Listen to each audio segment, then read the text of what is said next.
ప్రియమైన దేవుని బిడ్డలారా, దావీదు ఒక రోజున నాబాలు యొక్క మేకలను కావచ్చు, గొర్రెలు కావచ్చు, తనకు కలిగిన ఆస్తిని అంతటిని దావీదు కాపాడితే దావీదుకు ఒకసారి ఒక అవసరం వచ్చింది. ఆ అవసరం వచ్చినప్పుడు నాబాలు దగ్గరికి కొంతమంది మనుషులు పంపిస్తే నాబాలు వారిని ఘోరంగా అవమానపరిచి పంపాడండి. ఆ సంగతి దావీదుకి వినబడినప్పుడు దావీదు పగతో రగిలిపోతూ నాబాలు ఎలాగైనా నేను చంపాలనుకొని నిర్ణయించుకొని దావీదు ప్రజలతో కొంతమంది మనుషులతో వస్తున్నాడండి. ఆ సమాచారము ఈ నాబాలు భార్యైనటువంటి అబీగయలుకు తెలియబడింది. అమ్మో, దావీదు వస్తున్నాడా, ఎలుగుబంటిని చంపినవాడు, సింహాన్ని మేక పిల్లవల్లి చీల్చేసిన వాడు, అంతటి పరాక్రమవంతుడు నా భర్తను ఎందుకు చంపడానికి వస్తున్నాడు అని చెప్తే ఆ పనివాడు దావీదు చేసినటువంటి మేలు గురించి తన భార్యకి తెలియచెప్పాడండి.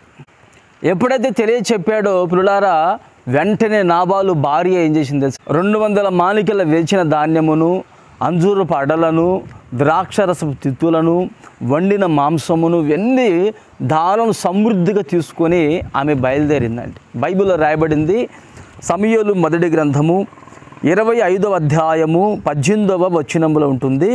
అందుకు అబీగయీలు నాబాలుతో ఏమీ చెప్పక త్వరపడి 200 రొట్టెలను, 200 ద్రాక్షారసపు తిత్తులను, వండిన 5 గొర్రెల మాంసమును, 5 మానికల వేచిన ధాన్యమును, 100 ద్రాక్ష గెలలను, 200 అంజూరపు అడలను గార్ధబముల మీద వేయించి. పురులారా, మీరు చూడండి, అబీగయీలు తన భర్త చేసినటువంటి ఆ దోషాన్ని తన మనసులో పెట్టుకొని భర్తకు తెలియకుండా ఒక చురుకానిక దావీదుని ఇవ్వడానికి ఎదుర్కోవడానికి వెళ్ళిందండి. వెళ్ళినప్పుడు ఆమె సమృద్ధిగా తీసుకుని వెళ్తుంది. వాటిలో శ్రేష్టమైన ఏంటో తెలుసా అండి? అంజూరపు అడ అండి. ఈ అంజూరపు అడలు ఎక్కడ కనపడతాయో తెలుసా అండి? మనం చాలా చోట్ల పెద్ద పెద్ద సూపర్ మార్కెట్లో దొరుకుతాయండి. అవి చాలా రేటు ఎక్కువ. ఇంకా చెప్పగలిగితే అవి ఎంత రేటు ఎక్కువ అంత ఆరోగ్యానికి అంత బలము, అంత మంచి ఆరోగ్యాన్ని కలుగు చేస్తాయి అంజూరపు అడలు. అవి ఎలా తయారు చేస్తారంటే నేను గతంలో కూడా ఒక వీడియో చేసి చూపించానండి.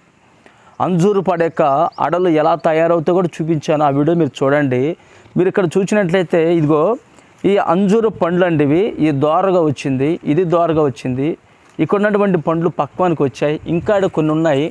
ఇవి దోరగా ఉన్నప్పుడే వాటిని కట్ చేసి వాటిని కోసి ఏమండి ఇవి వాళ్ళు అంజూరపు అడలు తయారు చేస్తారండి. ఇవి చాలా మాధుర్యంగా ఉంటాయండి. ఈ రోజున ఈ వీడియో మీకు చేయడానికి గల కారణం ఏంటంటే అంజూరపు అడ అనేది ఎలా తయారవుతుందో చాలామంది తెలియదు. ఈ అంజూరపు పండ్లను, ఈ అంజూరపు కాయలను ఇంకా దోరగా ఉన్నప్పుడు కోసి అంజూరపు అడలు తయారు చేస్తారు. దేవునికి స్తోత్రం. ఎప్పుడైతే అబీగయలు అంజూరపు అడలు ఇవన్నీ తీసుకుని దావీదుకి ఎదురుగా వెళ్ళి అంటుంది, అయ్యా, నా భర్త చేసినటువంటి తప్పు నాదని ఎంచి నీవు ఉత్తముడవు, నీవు నీతిమంతుడవు, నీ చేతులకు రక్తం అంటడం అంత శ్రేష్టమైనది కాదు, నీవు ముట్టుకోకూడదయ్యా, వద్దయ్యా అని చెప్పి దావీదుని అబీగయలు ఈ చిన్న కానుక చురుకానికి ఇచ్చి అతని మనస్సుని చల్లపరిచేసిందండి. దేవునికి మహిమ కలుగునుగాక. మన జీవితంలో మన శత్రువులు ఎవరైనా ఉండొచ్చు, బంధువుల ద్వారా కావచ్చు, ఆత్మీయుల ద్వారా కావచ్చు, స్నేహితుల ద్వారా కావచ్చు.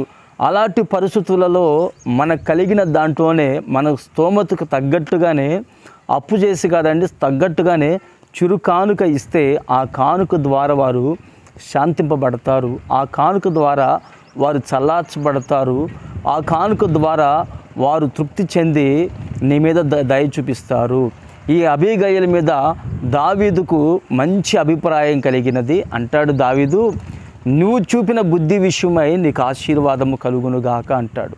ఈ రోజున అటువంటి కృప నా ప్రభు మనకు అనుగ్రహించునుగాక. ఆమెన్. ప్రార్థన చేసుకుందాము. ప్రేమగల తండ్రి, అంజూరపు అడ అనేది ఎలా తయారవుతుందో మీరు మాకు తెలియపరుచున్నారు.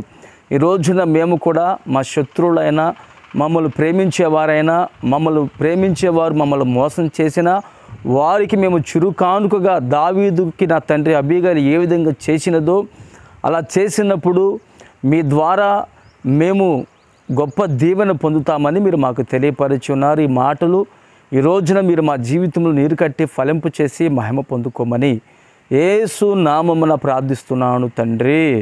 ఆమెన్.